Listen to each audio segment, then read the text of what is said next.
I never thought I would live long enough to see my own family turn a difficult time into something that would break my heart.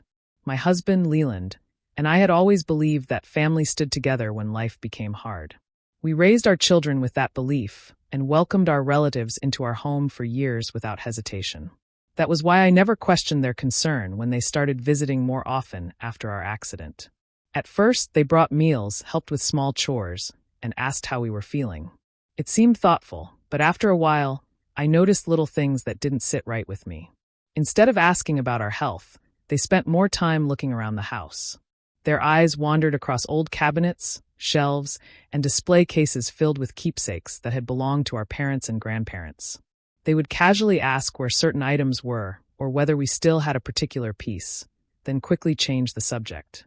I tried to ignore the uneasy feeling growing inside me because I didn't want to believe anyone in my family had bad intentions.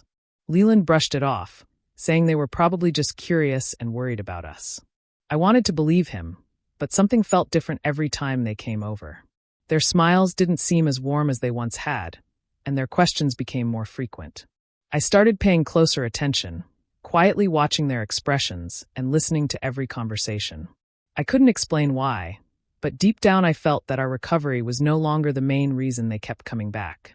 Something else had captured their attention, and I feared we would soon find out what it was. As the weeks passed, I noticed a change in Leland that worried me more than his physical injuries. Every morning, instead of following the exercises his doctor had recommended, he slowly walked from room to room, opening glass cabinets and looking over our collection. He kept a small notebook beside him and marked down the items he saw, then counted them again later in the day. If one piece wasn't where he expected, he became upset until he found it. I told him it was normal to forget small details while recovering, but he refused to listen. One evening he quietly told me that Blaine spent too much time near the antique room whenever he cleaned the hallway. I reminded him that Blaine only went where his work required and had never touched anything without asking. Leland shook his head and said he had a bad feeling he couldn't explain. A few days later, Hadley visited and sat with him while I rested.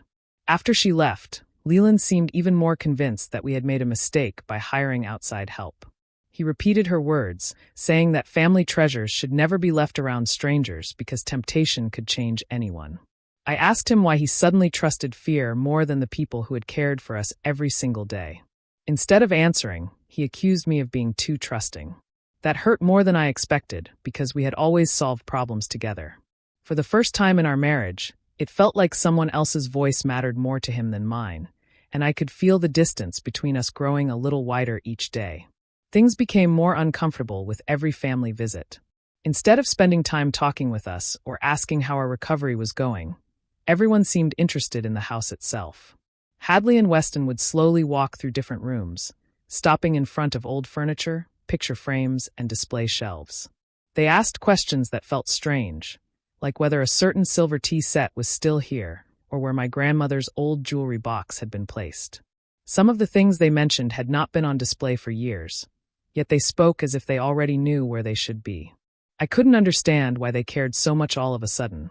They kept telling Leland that waiting any longer would be a mistake, and that he should report the caregivers before everything valuable disappeared. They spoke with so much confidence that I could see Leland becoming more convinced every day. I tried asking simple questions about why they believed something had been stolen, but they never gave a clear answer. They only repeated that it was better to act early than regret it later.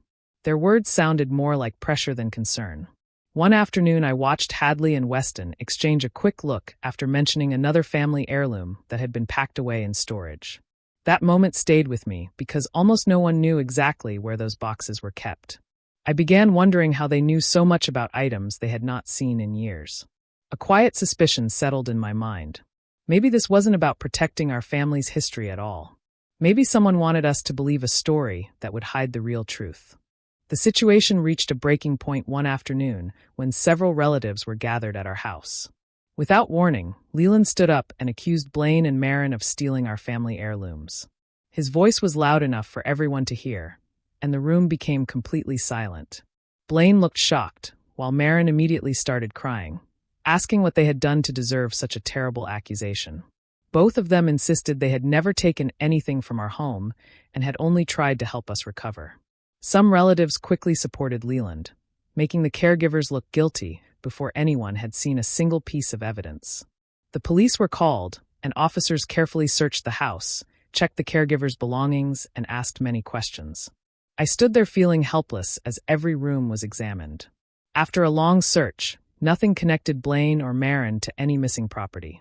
There were no stolen heirlooms, no hidden boxes, and no proof of any crime. I thought that would finally end the accusations, but it didn't.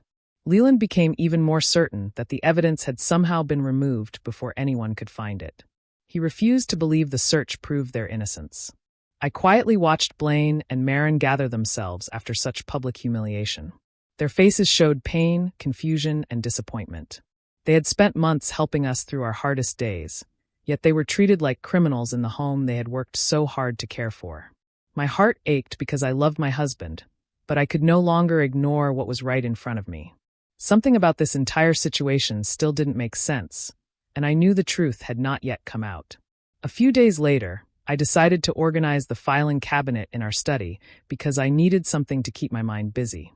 As I sorted through folders, I found a large envelope filled with insurance papers, storage receipts, and estate documents. I carefully read each page, and something immediately caught my attention. Several valuable heirlooms listed as missing had actually been recorded as moved months before our accident. The paperwork included dates, inventory lists, and signed forms that matched each item. I sat there reading everything again because I couldn't believe what I had found. Then I remembered a conversation from months earlier when Hadley had talked to Leland about protecting our valuables while we recovered. She had suggested renting a private storage unit until life returned to normal. At the time, it seemed like a sensible idea, and Leland had agreed to it. Looking through the documents made me realize he had simply forgotten that decision. His memory had not been as sharp since the accident, and the passing months had blurred together in his mind. Instead of remembering the move, he believed the heirlooms had vanished from the house. The more I thought about it, the more troubled I became. Hadley knew those items had been placed in storage, yet she never reminded Leland of that fact when he started making accusations. Instead, she allowed his confusion to grow stronger. That silence didn't feel like an innocent mistake anymore. It began to look like someone had taken advantage of his memory problems for a reason, and I couldn't stop wondering what that reason was. I knew I couldn't ignore my doubts anymore, so I went to the storage facility and asked to review the access records for our unit. The manager showed me the log after confirming my identity. My hands started shaking when I saw that Hadley and Weston had entered the unit several times while Leland and I were still recovering at home. Neither of them had ever told me they were visiting the storage unit. When I checked the inventory inside, I found empty spaces where several family heirlooms should have been. The missing pieces matched the same items everyone had blamed Blaine and Marin for taking. At that moment, everything finally made sense. They had been removing valuables little by little while encouraging Leland to believe the caregivers were responsible. If anyone questioned the missing heirlooms, all attention would be placed on two innocent people instead of our own family. The truth hit me so hard that I had to sit down. I wasn't only hurt by Hadley and Weston. I was heartbroken because Leland had trusted them without realizing they were using his confusion against him. His false accusations had deeply wounded Blaine and Marin, people who had shown us nothing but patience and kindness. Before I could speak with them, they handed in their resignations. They said they could not continue working in a home where they were seen as thieves. Watching them leave with tears in their eyes filled me with guilt that words could never erase. As the front door closed behind them, our house felt emptier than it ever had, and I feared our family might never recover from what had been done. I knew that accusing Hadley and Weston without solid proof would only create more confusion. So I stayed calm and focused on collecting facts. I made copies of every storage receipt, every inventory list, and every document connected to our belongings. I also asked the storage manager for the security records showing who had entered our unit and when. Each new piece of information fit together like parts of the same puzzle. There was no longer any doubt in my mind about what had happened. At the same time, I convinced Leland to meet with his doctor again. During the appointment, the doctor carefully explained that his memory problems after the accident had been temporary but serious enough to affect his judgment. Hearing that from a medical professional finally opened Leland's eyes. He became quiet on the drive home and spent a long time looking out the window without saying a word. Later that evening, he admitted that he could no longer deny the truth. He realized that he had trusted the wrong people and had accused innocent caregivers because of fear instead of facts.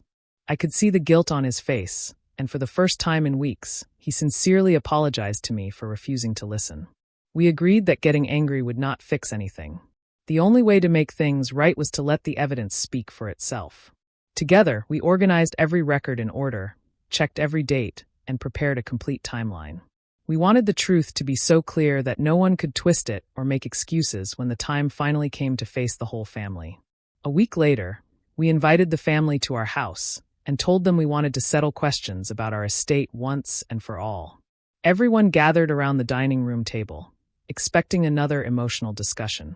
Instead of arguing, I placed a folder in front of me and began showing the documents one by one. I explained each paper slowly, making sure everyone understood the dates and the order of events. No one interrupted at first because the records spoke for themselves. Then I showed the storage access log, followed by the inventory lists and payment records. Hadley immediately tried to explain that she had only been helping us, but her words did not match the documents. Weston also started giving different reasons for his visits, changing his story each time someone asked another question. The more they talked, the more their explanations fell apart. Leland quietly handed over another file containing records that proved they had entered the storage unit again and again without telling us. The room became silent as everyone looked through the pages. The relatives who had once agreed with the accusations slowly realized they had been misled from the very beginning. Some looked at Hadley and Weston with disappointment, while others lowered their heads because they had believed the false story without asking for proof. No one mentioned Blaine or Marin anymore because it had become clear they had never been responsible. Watching the truth unfold without shouting or fighting gave me a sense of peace. For the first time since our nightmare began, I felt that justice was finally moving in the right direction, even though the hardest conversation was still waiting for us. After everyone had seen the evidence, there was nowhere left for Hadley and Weston to hide. They stopped arguing and finally admitted that they had taken the heirlooms from the storage unit. They believed that Leland and I would never notice because of our health problems. They also confessed that blaming Blaine and Marin had made their plan much easier, since everyone was already looking in the wrong direction. Hearing those words felt like another blow to my heart. I never imagined members of our own family would betray us for money and valuable possessions. After their confession, we contacted Blaine and Marin and asked if they would come to our home one last time. I understood if they refused, but they agreed to meet with us. When they arrived, the room was filled with silence. Leland stood in front of them with tears in his eyes. He apologized for every accusation, every harsh word, and every moment that had damaged their good names. His voice shook as he admitted that he had failed the very people who had cared for us when we needed help the most. Blaine and Marin listened quietly, and although the pain was still visible on their faces, they accepted his apology with kindness. Soon afterward, the missing heirlooms were recovered before they could be sold or disappear forever. Seeing those family treasures safely returned brought great relief, but it also reminded me how close we had come to losing both our history and our trust.